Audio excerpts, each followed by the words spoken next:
Hello everyone, welcome back to my channel that is chemistry tricks. आज आपण काय वेगळं शिकवणार नाही आहे, थोडंसं करिअर गायडन्ससाठी मी ॲक्च्युली व्हिडिओ काढलेला आहे आत्ताच जस्ट काल आपला 10th स्टँडर्डचा रिझल्ट झालेला आहे, दॅट इज 27 मेला.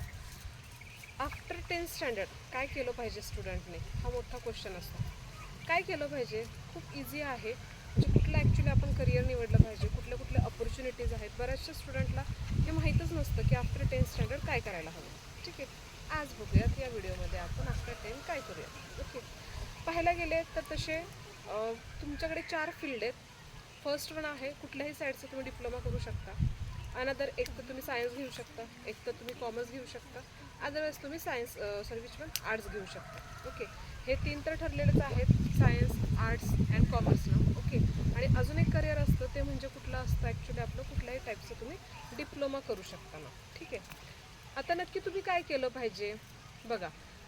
ह्या गोष्टी पर्सेंटेजवर पण खूप मॅटर करतात, किंवा पर्सेंटेजपेक्षा तुम्हाला 10th स्टँडर्डमध्ये कुठला सब्जेक्ट इझी जात होता त्यावर पण खूप जास्त मॅटर करतात.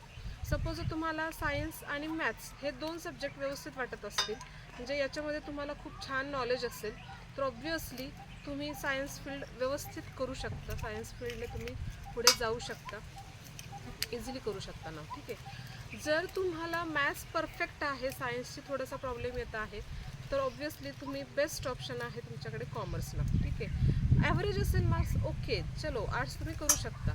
असं काही नाही की तिन्हीमध्ये तुम्हाला काही करिअरच नाही आहे, तिघांमध्ये खूप छान करिअर आहे. पाहायला गेलं तर सायन्समध्ये गेलात तुम्ही तर सायन्समध्ये सगळ्याच करिअरमध्ये सगळ्याच गोष्टी येतात करिअरसाठी.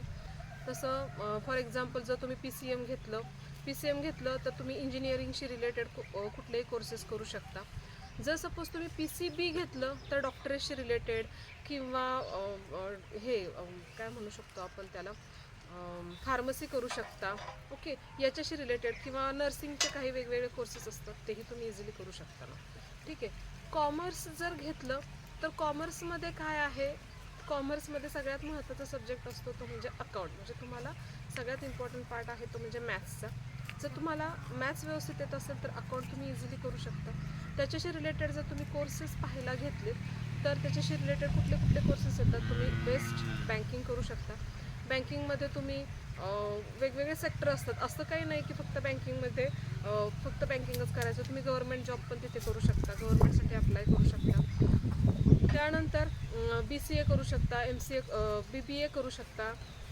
त्या बी बी ए केल्यानंतर तुम्ही MBA म्हणजेच master of business administration management, त्याच्यामध्ये पण तुम्ही करू शकता. जर सपोज तुम्हाला अजून वेगळं काही करिअर करायचं असेल तर CA आहे, हे खूप छान करिअर आहे कॉमर्सवाल्यांसाठी, तेही तुम्ही खूप उत्कृष्टरित्या करू शकता. त्यानंतर जर नेक्स्ट पाहायला गेलं आर्ट्स, असं काही नाही की आर्ट्सवाल्यांकडे पण काही नसतं. आर्ट्सवाल्यांकडे खूप सारे करिअरचे ऑपॉर्च्युनिटीज आहेत. तुम्ही MPSC करू शकता, तुम्ही सरळ सेवा परीक्षा ज्या आहेत त्यासुद्धा इझिली देऊ शकता. माझेही काही ॲक्च्युली पाहायला गेलं तर माझाच भाऊ आहे की ज्याने सिम्पल 12वी आर्ट्स केलं होतं, पण तो आज पोलीस खात्यामध्ये आहे. म्हणजे असं काही नसतं की तुम्ही फक्त फक्त सायन्स किंवा कॉमर्सच घेऊन करू शकता करिअर, असं काही नाही आहे. आर्ट्स करूनसुद्धा तुम्ही खूप छान करिअर करू शकता. जर तुम्हाला सरळ सेवा द्यायची असेल ते करू शकता, पोलीस भरती असेल ते सुद्धा तुम्ही इझिली करू शकता. तलाठी आहे, ग्रामसेवक आहेत, आणि वन खात्याच्या काही पोस्ट असतात, जलविभागाच्या काही पोस्ट असतात, मंत्रालयात काही क्लर्कशी रिलेटेड काही पोस्ट असतात, त्या तुम्ही इझिली तिथे देऊ शकता. ठीक आहे, अजूनही म्हटलं तर पेंटिंग आहे, खूप सारे वेगवेगळे कोर्सेस असतात. फोटोग्राफी हे पण खूप सुंदर असा कोर्स आहे.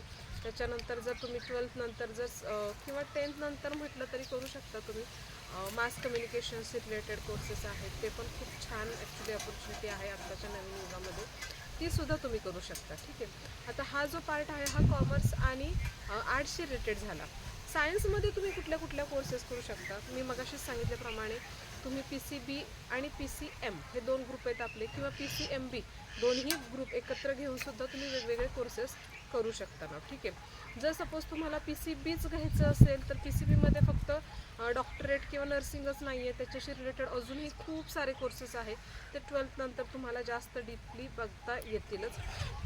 डॉक्टरेट्स बघितलं तर डॉक्टरेट फक्त काय MBBSच असं नसतं, BHMS आहे, BMS आहे, म्हणजे आयुर्वेदिक डॉक्टर पण आपण होऊ शकतो.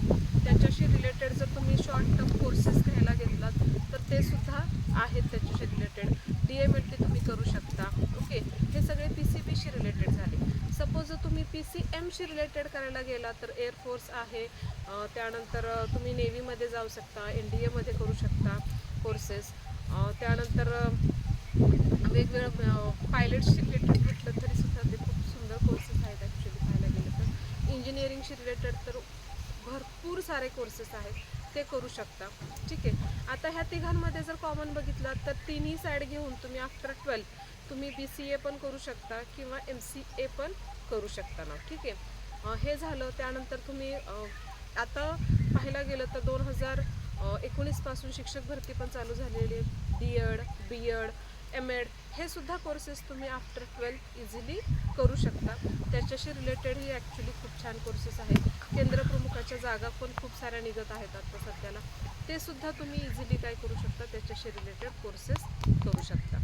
आता हे झाले आफ्टर 12, म्हणजे 10+12 करतोय आपण. आता दुसरा जो आहे, तुम्हाला बाबा खूप कमी वेळ आहे आणि त्याच्यामध्ये तुम्हाला पटकन जॉब करायचा आहे, तर अशा वेळेस तुम्ही एक करू शकता कोर्स, तो म्हणजे कुठला, डिप्लोमा. कुठल्याही साईडचा तुम्ही डिप्लोमा करू शकता. कम्प्युटर डिप्लोमा आहे, ITI आहे, किंवा वेगवेगळे शॉर्ट टर्म कोर्सेस असतात जे की 6 महिन्यापासून 3 वर्षापर्यंतचे कोर्सेस आहेत, ते तुम्ही करू शकता.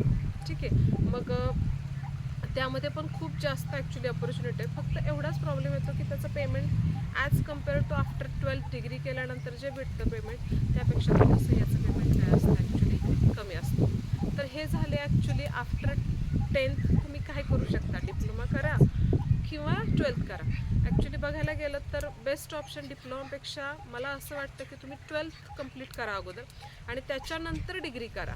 कारण की ज्यावेळेस तुम्ही 12th कंप्लीट करता आणि त्यानंतर डिग्रीला घेता, त्यावेळेस तुमच्याकडे खूप जास्त चान्सेस असतात, 100% तुमच्याकडे जागा असतात कॉलेजमध्ये की ज्या इंजिनिअरिंग फील्डसाठी भरल्या जातात, डॉक्टरेट फील्डसाठी भरल्या जातात.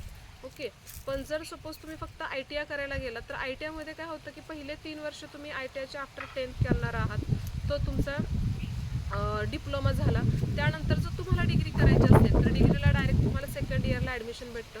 डिग्रीचे तुम्हाला 3 वर्षाची डिग्री तुम्हाला कंप्लीट करायची असते. पण एक प्रॉब्लेम काय असतो की तिथे डिग्रीला तुम्ही ज्यावेळेस सेकंड इयरला ॲडमिशन घेणार आहात त्यावेळेस तुम्हाला 100% तिथे चान्स नसणार आहे. तिथे तुम्हाला किती चान्स असतो तर 10%च चान्स असतो, कारण की ऑलरेडी 90% ज्या सीट्स असतात ह्या फर्स्ट इयर ऑफ इंजिनिअरिंगमध्ये फिल केलेल्या असतात.